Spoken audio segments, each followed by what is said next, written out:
Buat Anda yang latihan Brazilian Jiu-Jitsu, pernah nggak Anda merasa bahwa sparring dengan orang-orang yang baru mulai latihan BJJ itu terasa sedikit lebih menantang daripada Anda sparring dengan orang-orang yang sudah sekian waktu latihan Brazilian Jiu-Jitsu? Dan ternyata bukan cuma saya yang mengalami, ternyata teman-teman yang di lain yang di kelas Brazilian Jiu-Jitsu juga merasakan hal yang sama, bahwa orang yang baru mulai latihan BJJ itu selalu terasa lebih menantang dalam artian sedikit lebih sulit kalau Anda baru mulai sparring. Kok bisa seperti itu, Coach? Ya, ada beberapa faktor. Jadi yang pertama itu adalah orang ini tidak melakukan apa yang Anda bayangkan sebelumnya.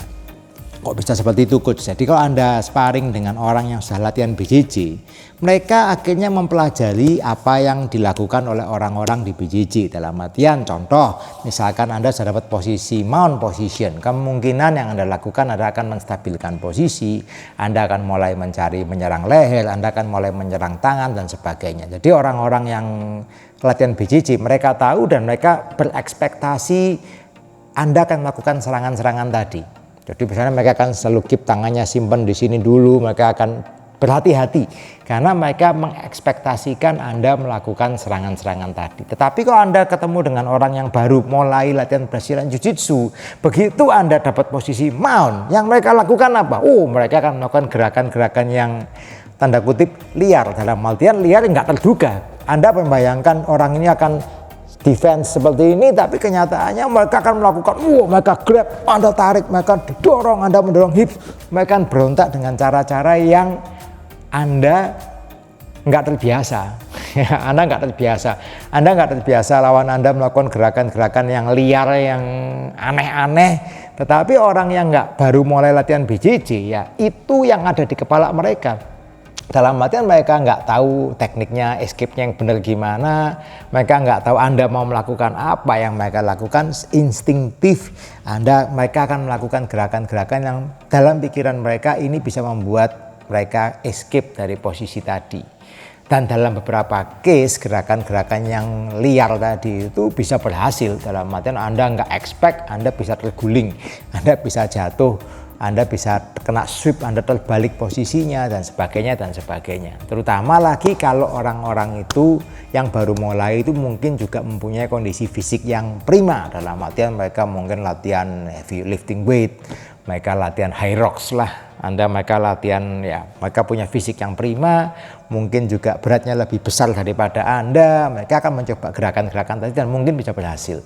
Oke, itu yang kenapa saya tekankan buat di kelas BJJ, terutama kalau bisa yang baru mulai, anak-anak yang baru mulai itu akan saya pasangkan terlebih dulu dengan orang-orang yang sudah sekian waktu latihan BJJ, mungkin sudah strip 1, mungkin sudah strip 2, mungkin dengan blue belt mungkin dan sebagainya. Kenapa ya? Mengantisipasi hal-hal tadi.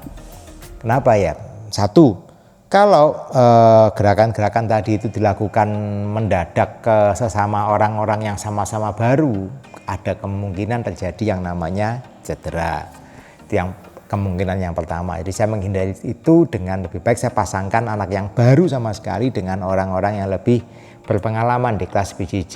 Ya, harapan saya yang sudah lebih lama berpengalaman ya mereka lebih bisa kontrol, dalam artian tidak sama-sama melakukan gerakan yang sama-sama liar, yang sama-sama tidak karu-karuan, yang semakin enggak jadi apa-apa nantinya. Jadi itu sudut pandang yang pertama. Buat orang yang baru latihan BJJ ya mereka nggak tahu mereka mau ngapain, ya akhirnya mereka melakukan gerakan-gerakan yang liar. Yang kedua, ini yang saya tekankan buat orang-orang yang sudah lebih lama latihan Brazilian Jiu-Jitsu. Anda anggaplah Anda latihan dengan orang-orang yang baru itu seperti, ya itulah realitanya kalau Anda bertemu dengan orang-orang di luar sana. Dalam artian kalau kita ngomong situasi yang self defense lah, situasi yang Anda bertemu dengan orang di luar kelas BJJ, itu yang akan terjadi. Dan itu bagus buat Anda yang sudah latihan BJJ dalam waktu yang sekian waktu lebih lama. Kenapa? Kalau Anda latihan BJJ, Anda terbiasa dengan gerakan-gerakan yang ada patternnya, ya otomatis lama-lama insting Anda juga akan menjadi apa? Tumpul. Dalam artian Anda nggak siap kalau lawan Anda tiba-tiba melakukan gerakan-gerakan yang tidak Anda duga. Kenapa nggak ada duga ya? Karena rata-rata teman di kelas ini melakukan gerakan-gerakan yang sudah pasti-pasti. Misalkan Anda kena dapat back control, Anda dapat posisi seat belt, semua rata-rata pasti sudah melakukan defense. Melakukan defense. Oke, mereka jaga lehernya ditutup lah dan sebagainya. Mereka tidak melakukan gerakan-gerakan yang expose semuanya itu. Sedangkan kalau Anda main dengan anak baru, begitu Anda dapat seat belt, mungkin mereka melakukan gerakan rolling yang wild. Ya kan, karena mereka takut kan, ini mau diapain ya, mereka rolling, mereka gulung-gulung dan sebagainya. Ya mungkin terjadi, mungkin ya, jadi Anda harus aware, Anda harus siap dengan hal-hal seperti tadi ya, Anda kontrol.